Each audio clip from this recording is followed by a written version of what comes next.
नमस्कार, मी दिनकर शिंदे. आपण पाहताय डीएस न्यूज. तुमचं मत माझं मत मध्ये आपलं स्वागत. मित्रांनो, महत्वाचा आणि गंभीर विषय मी आपल्यासमोर घेऊन आलोय. तो म्हणजे असा की राज्यामध्ये गेल्या 5 वर्षामध्ये अनेक सत्तांतर झाली, परंतु एकनाथराव शिंदे यांनी उद्धव ठाकरे यांच्यासोबत बंड करून भारतीय जनता पार्टीसोबत जाऊन सत्ता स्थापन केली आणि सामान्यांच्या विकासासाठी, सामान्य जनतेसाठी, सामान्यांचं सरकार आम्ही या ठिकाणी स्थापन केलंय असं एकनाथराव शिंदे मुख्यमंत्री झाल्यानंतर सातत्याने महाराष्ट्रामध्ये बोलत होते.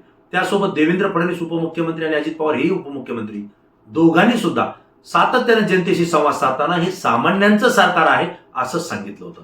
आणि विशेष म्हणजे ज्यावेळेस विधानसभेच्या निवडणुका जाहीर होणार होत्या, याला सुद्धा निवडणूक आयोगासोबत चर्चा करून या निवडणुका 1 ते 1.5 महिना लांबवल्या गेल्या आणि या कालावधीमध्ये सामान्य जनतेला प्रलोभन दिल्याप्रमाणे त्यांनी मतदान करावं या उद्देशानं अनेक योजना या सरकारनं राज्यामध्ये जाहीर केल्या.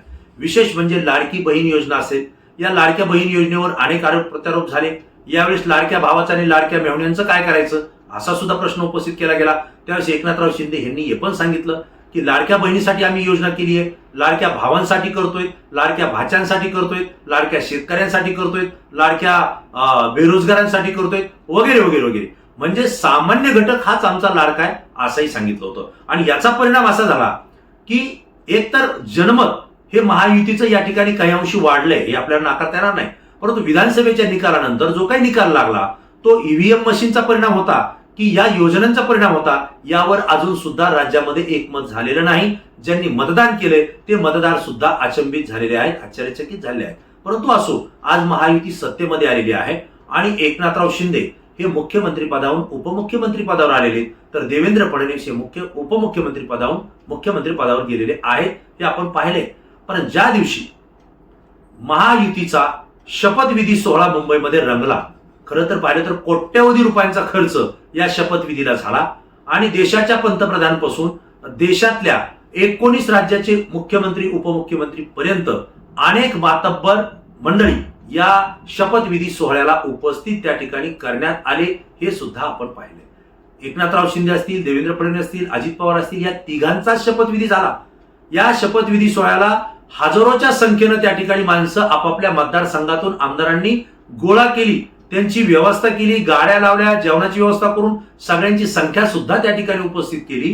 परंतु यापुढे जाऊन भारतीय जनता पार्टीनं हा जो काही शपथविधी सोहळा आहे, हा ग्रँड शपथविधी सोहळा करण्यासाठी अनेक मातब्बर नेते या ठिकाणी बोलवले होते.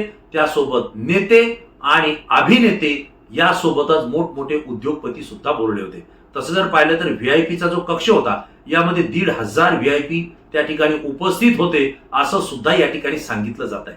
प्रश्न हा नाहीये, विषय हाही नाहीये. विषय महत्वाचा हा आहे की भारतीय जनता पार्टी आणि महायुतीचं सरकार राज्यामध्ये आणण्यासाठी ज्या ज्या मंडळींनी काम केलं, ज्या ज्या मंत्र्यांनी आपापले विभाग त्या ठिकाणी प्रामाणिकपणे सांभाळत जनतेपर्यंत योजना नेल्या आणि त्या योजनेचा लाभ मिळवून दिल्यामुळं मतांची संख्या वाढवली, ते मंत्री महोदय आज माजी झालीत, परंतु आजी आमदार होते. त्यांची स्थिती, त्यांची बसण्याची जागा नेमकी या शपथविधी सोहळ्यात कुठं होती, हा सगळ्यात महत्वाचा प्रश्न आहे. आपण जर पाहिलं तर जरांगे पाटील यांनी ज्यावेळेस मराठा आरक्षणाचा मुद्दा उपस्थित केला, त्यावेळेस सगळा मराठा समाज, कोट्यवधी, जवळपास 5 ते 6 कोटी मराठा समाज बांधव हे जरांगे पाटलांना आपलं दैवत मानू लागलेले. ते म्हणतील त्याच पद्धतीने आम्ही भूमिका घेऊ असं सुद्धा मराठा समाज या ठिकाणी सांगत होता. सोशल मीडियावर सुद्धा पोस्ट व्हायरल होत होत्या की आता कसं, तर जरांगे पाटील म्हणतील तसं. आणि म्हणून मराठा समाजात जरांगे पाटलांच्या सोबत गेलाय, परंतु जरांगे पाटलांनी महायुतीचा सुपडा साफ करा अशी भूमिका त्या ठिकाणी घेतली होती. याच वेळी छगनराव भुजबळ यांनी महाराष्ट्रातल्या ओबीसींना साथ घालत ओबीसी आपल्या पाठीशी उभा करण्याचा प्रयत्न केला आणि त्याला मोठं यश सुद्धा त्यांना त्या ठिकाणी मिळालं असं आपल्याला या ठिकाणी म्हणावं लागेल. आणि म्हणून ओबीसी त्यांनी एकत्र आणला. जरांगे पाटील सगळ्या मराठा समाजाला एकत्र घेऊन आपल्या आरक्षणामध्ये हस्तक्षेप करतायत आणि महायुतीला पराभूत करा असं म्हणतायत. त्यामुळं ओबीसी समाजानं सुद्धा महायुतीच्या विरोधात असलेल्या जरांगे पाटलांच्या विरोधात मतदान करावं, म्हणजेच महायुतीच्या बाजूने मतदान करावं, ही भूमिका छगन भुजबळ यांनी महाराष्ट्रामध्ये लावून धरली. त्यांना अनेक ओबीसी नेत्यांनी त्या ठिकाणी साथ दिली. परंतु हे सगळं घडत असताना छगन भुजबळ हे मास लीडर आहेत. याचा सगळ्याचा परिणाम जर पाहिला तर महायुतीचं सरकार हे महाराष्ट्रामध्ये सत्तेत आलेले. परंतु या शपथविधी सोहळ्यामध्ये हेच मास लीडर असलेले ओबीसीचे नेते छगनराव भुजबळ नेमकं कुठं बसले होते, हा प्रश्न आहे. त्यासोबत चंद्रकांत दादा पाटील जे की भारतीय जनता पार्टीचे माजी प्रदेशाध्यक्ष आहेत, मंत्री सुद्धा होते. आता नवीन सरकारमध्ये अजून त्यांचा शपथविधी झालेला नाही, परंतु ते मंत्रीच आहेत.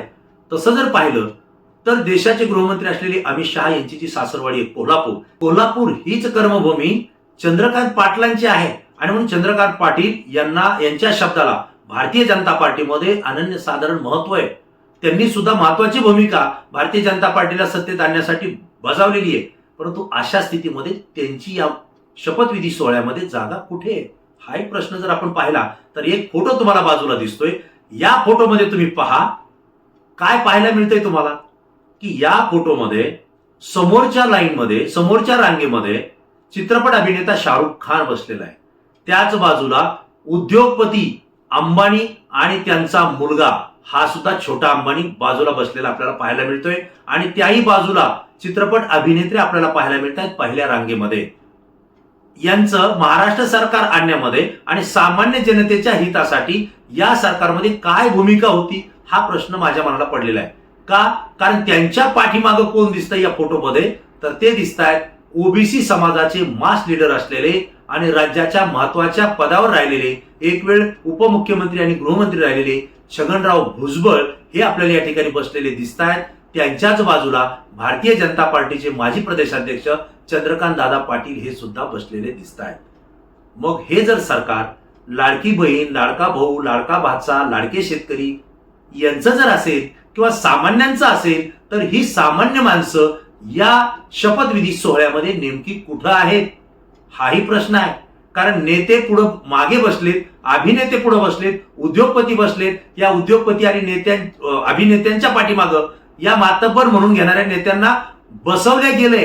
हे यांचं दुर्दैव म्हणावं लागेल. कारण महाराष्ट्र कोण चालवतंय या चित्रामध्ये, या फोटोमध्ये आपल्याला पाहायला मिळतंय. महाराष्ट्र हा नेता चालवत नाहीये, तो पक्ष चालवत नाहीये, तर उद्योगपती चालवतोय. हे स्पष्टपणे संकेत या फोटोमधून दिसतोय.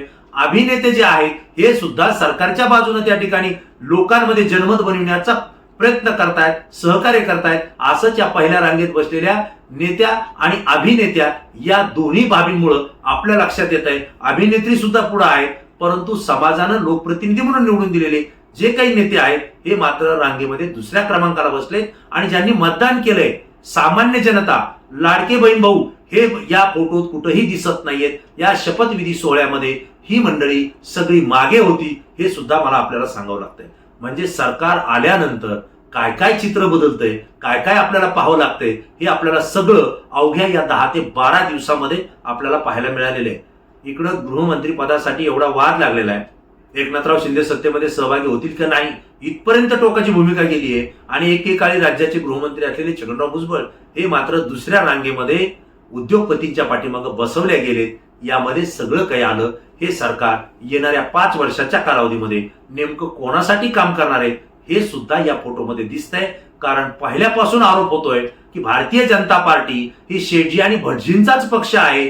ही जे काही शेटजी आणि भटजींचा भारतीय जनता पार्टी पक्ष आहे, हा जो काही आरोप होत होता किंवा या पद्धतीचं बोललं जात होतं, हे स्वर्गीय लोकनेते गोपीनाथराव मुंडे यांनी मोडीत काढलं होतं. आणि भारतीय जनता पार्टी हा ओबीसींचा सुद्धा पक्ष आहे हे दाखवण्याची भूमिका त्यांनी घेतली होती. आज त्याच ओबीसींनी, मराठा समाजाने आज महायुतीला सत्तेत आणून बसवलंय, सामान्यांनी बसवलंय. मात्र शपथविधी सोहळ्यामध्ये या 5 वर्षामध्ये पुढं कुणाचं भवितव्य अबाधित राहणार आहे हे लक्षात येत आहे. कारण हे सरकार उद्योगपतींचंच असणार आहे. कारण देशाचं सरकार हे अदानी चालवत आहेत आणि राज्याचं सरकार हे अदानी अंबानी चालवत आहेत, असा आरोप सातत्यानं विरोधकांकडून होतोय. आणि ते चित्र आपल्याला पुन्हा या फोटोच्या माध्यमातून शपथविधी सोहळ्यामध्ये पाहायला मिळालंय. मित्रांनो, हाच प्रश्न माझा तुम्हाला आहे की देवेंद्र फडणवीस यांच्या नेतृत्वाखाली स्थापन झालेलं सरकार हे उद्योगपतींचं सरकार असेल की सामान्यांसाठी निर्णय घेणारं सरकार असेल, तुम्हाला काय वाटतंय या प्रश्नाचं उत्तर तुम्हाला द्यायचंय. कारण लाडक्या बहिणी योजनेनं या सरकारला सत्तेत आणलं असं जरी महायुती सांगत असली तरी 50% पेक्षा अधिक लाडक्या बहिणींचे पगार हे बंद होणार आहेत. त्या पद्धतीची प्रक्रिया ही सुरू झालेली आहे.